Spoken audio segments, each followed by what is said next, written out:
पैरों तले जमीन खिसकने वाली बात तो आपने जरूर सुनी होगी, लेकिन इस इंसान के साथ ऐसा सच में होने लगता है। कहानी की शुरुआत होती है रेमी नाम के एक फ्रेंच पेंटर से। अपनी पत्नी लुसील और 2 बच्चों के साथ उसकी जिंदगी आराम से बीत रही थी। एक दिन बच्चों के साथ खेलते हुए रेमी ने देखा कि वो अचानक कुर्सी में धंस रहा है। वो फटाफट खड़ा हो गया, लेकिन ये अजीब चीज उसके दिमाग में काफी देर तक चलती रही। उस दिन से उसके साथ ऐसी अजीब चीजें लगातार होने लगी। कभी वो अपने सोफे में धंसने लगता और कभी तो सोते हुए जैसे बेड ही उसे निगलना चाहता हो। उसे इस चीज की वजह समझ में नहीं आ रही थी, तो उसने सोचा कि शायद ये उसके दिमाग का वहम है। एक दिन रेमी अपने बच्चों के साथ स्टूडियो में था। गलती से वो पानी का नल बंद करना भूल गया, जिससे पूरा का पूरा स्टूडियो पानी में डूब गया। इस छोटी सी गलती की वजह से उसका पूरा करियर बर्बाद हो चुका था। उसने कुछ बची खुची पेंटिंग्स को बचाने की कोशिश की, लेकिन उसी वक्त वो फिर से जमीन में धंसने लगा। इस बार वो खुद को बाहर नहीं खींच पाया और किसी दूसरी दुनिया के समंदर में पहुंच गया। इस दुनिया में 1 नहीं 2 नहीं बल्कि 3 सूरज थे। तभी कुछ आदिवासियों ने उसे देख लिया और उसकी तरफ तेजी से भागने लगे। रेमी घबराकर पीछे हट गया और उसे वापस किसी ने पानी में खींच लिया। अगले ही पल वो अपनी दुनिया में वापस था। रेमी जानता था कि ये सिर्फ एक सपना नहीं हो सकता। घर लौटकर उसने लूसियल को इसके बारे में बताया, लेकिन वो भी मानने को तैयार नहीं थी। असल में उसकी बीवी तो किसी और के ख्यालों में गुम थी। लूसील को अपने बॉस डॉक्टर गेलर से प्यार हो गया था और अब वो उसी के साथ रहना चाहती थी। एक ही दिन में रेमी अपने करियर के साथ साथ अपनी बीवी से भी हाथ धो बैठा था, मानो मुसीबतों का पहाड़ उस पर टूट पड़ा हो। रेमी ने फिर भी उससे शांति से बात करके प्रॉब्लम सॉल्व करने की कोशिश की, लेकिन लुसील तो डॉक्टर गेलर को उससे मिलाने के लिए घर ही ले आई थी। ये सब क्या चल रहा है? आशिक को पति से मिलाने घर ले आई? डर नहीं लगता इस औरत को? रेमी ने बिना कुछ कहे उन्हें अपनी मर्जी करने दी। उसने हताश होकर कहा कि वो कुछ ही दिनों में घर छोड़कर चला जाएगा।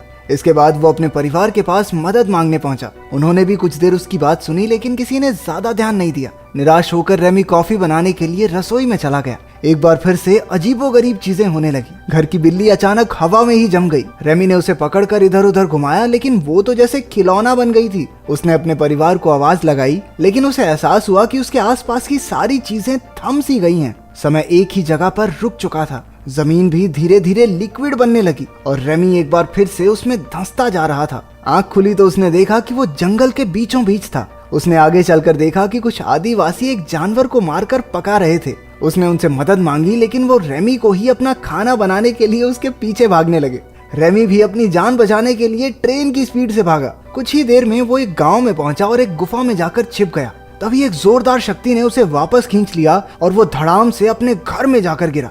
सारी रसोई में चीजें इधर उधर बिखर गई थी। उसके परिवार ने आकर देखा तो रेमी ने उन्हें समझाने की बहुत कोशिश की, लेकिन उन्हें लगा अरे कॉफी में मिला के पीने लग गया, ये तो बीवी छोड़ की सदमे में आ गया बेचारा, हाय। इसके बाद वो चक्कर खाकर वहीं गिर पड़ा। उसकी आंखें हॉस्पिटल में खुली, लेकिन वहां भी कोई फायदा नहीं हुआ। डॉक्टर्स भी उसकी बात पर विश्वास नहीं कर रहे थे। अगले दिन रेमी अपने स्टूडियो गया तो बैंक वाले, उसके क्लाइंट सब उससे पैसे वसूलने पहुंचे हुए थे।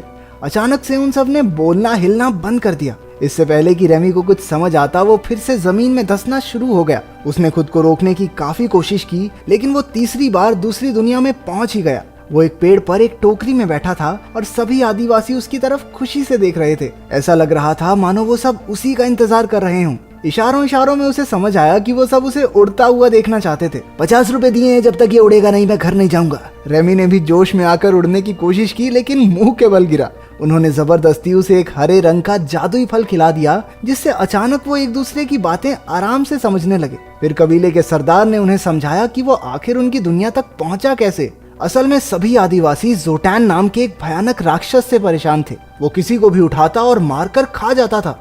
कबीले के विद्वानों ने पता लगाया कि उनकी एक पौराणिक किताब के हिसाब से दूसरी दुनिया का एक आदमी ही उन्हें राक्षस से बचा सकता है। इसलिए वो तंत्र मंत्र से उस हीरो को अपनी दुनिया में लाने की कोशिश में लगे थे। रेमी के साथ वो अजीबोगरीब घटनाएं भी इसलिए हो रही थी क्योंकि वो ही उस कबीले का रक्षक है। लेकिन जो आदमी अपनी बीवी के आशिक को नहीं पीट पाया, वो राक्षस को क्या मारेगा? उसने कबीले की मदद करने से साफ इनकार कर दिया।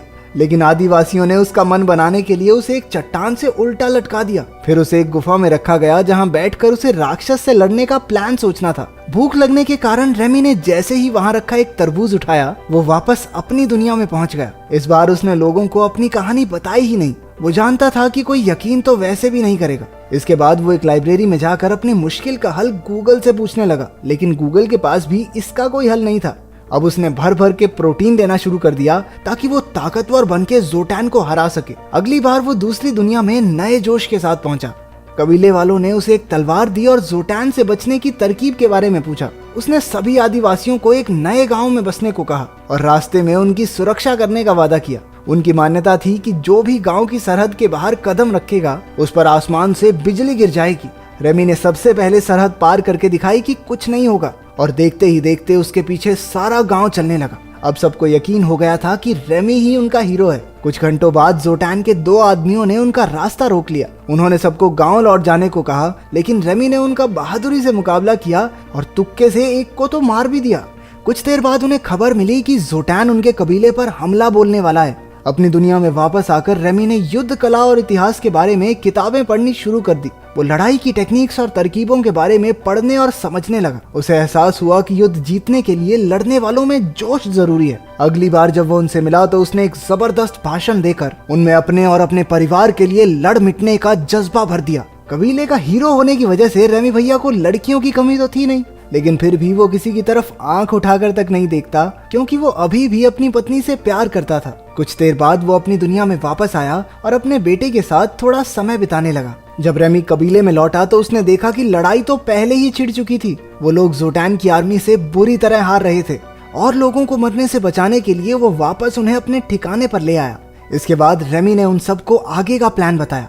अगले दिन वो सो रहे दुश्मन सैनिकों के पास गया और उनकी बेइज्जती करनी शुरू कर दी। किसी को थप्पड़ दिए तो किसी को चिढ़ाया और सबको अपने पीछे लगा लिया। उसका प्लान सही जा रहा था। दुश्मन सैनिक उसका पीछा करते हुए खाली जमीन पर आ गए और वहीं रेमी ने अपनी सेना को वार करने का ऑर्डर दे दिया और खुद भागकर एक खोखले पेड़ में छिप गया। आदिवासियों ने तीरों से हमला कर दिया जिसमें आधे दुश्मन मारे गए और बाकी मैदान छोड़कर भाग निकले। सबने रेमी के सामने सर झुकाया क्योंकि वो ही उनका असली हीरो था। युद्ध के बाद वो सब एक नई जमीन पर बस गए। रेमी अब उनका राजा बन चुका था। अपनी मॉडर्न नॉलेज से उसने गांव में काफी नई नई चीजें बनवाई। धीरे धीरे उन्होंने बहुत तरक्की कर ली।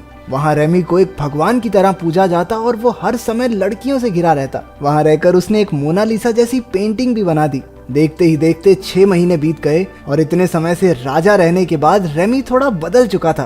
पहले वो लुसील के बॉयफ्रेंड गैलर से डरता था, लेकिन अब तो उसे देखकर गैलर के पसीने छूट जाते थे। एक दिन उन दोनों में हाथापाई भी हो गई और उसे पीट कर रेमी को बहुत शांति मिली। वक्त के साथ साथ रेमी की सफलता उसके सर पर चढ़ गई थी। वो अपने लोगों के साथ गुलामों जैसा बर्ताव करने लगा। लोगों ने कुछ महीनों तक तो चुपचाप उसके ऑर्डर्स माने, लेकिन बाद में उन्होंने उसके खिलाफ बोलना शुरू कर दिया। जब रेमी को इसकी भनक लगी तो उसने लोगों से बात करने की कोशिश की। उन्होंने कहा कि वो उनसे काम ज्यादा करवाता है और पैसे बहुत कम मिलते हैं। अब उन्हें आलीशान महलों की नहीं बल्कि लोगों की जिंदगी सुधारने की जरूरत है। रेमी ने उनसे समझौता करने की कोशिश भी की, लेकिन कोई फायदा नहीं हुआ। अब पानी उनके सर से ऊपर जा चुका था। विरोधियों ने उसे बंदी बनाकर गांव से बाहर फेंक दिया। इस घटना के बाद उसने अपना सबक सीख लिया था। अपनी दुनिया में वापस आकर रेमी ने एक दोस्त से मदद मांगी ताकि वो फिर से अपना स्टूडियो शुरू कर सके।